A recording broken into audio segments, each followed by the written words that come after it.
এতিয়া প্ৰায় দুভাগ ৰাতি। মই কিন্তু শুব পৰা নাই। তোমাৰ ভাৱনাৰ পাপৰিবোৰে মোক শুব দিয়া নাই।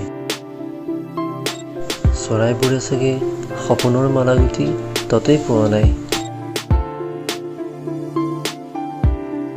জোনবাইটোৱে জোনাকৰ নিশা যে ডাৱৰ আৰে আৰে লুকা ভাকু খেলে, ঠিক তোমাৰ দুচকুৰ ধেমালিবোৰৰ দৰে। অৱশ্যে সি কিন্তু মোক তোমাৰ দৰে ভাল লগাব নাজানে।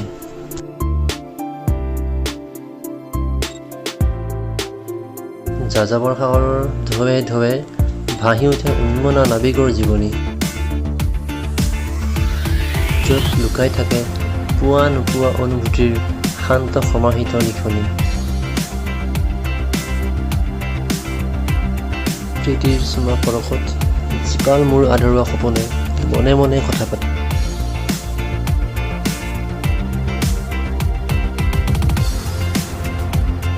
মই নজনাকৈয়ে বুকুৰে চুকত লুকাই থকা আৱেগৰ তৰাবোৰে সাৰ পাই উঠে।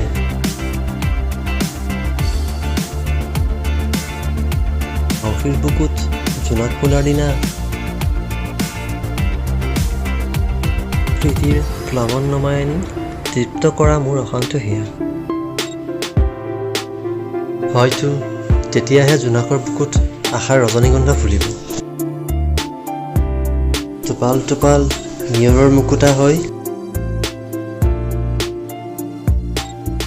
মোৰ পদূলিৰ দুবৰি মনত নামি আহিবা আকৌ আশাৰ ৰেঙনি লৈ।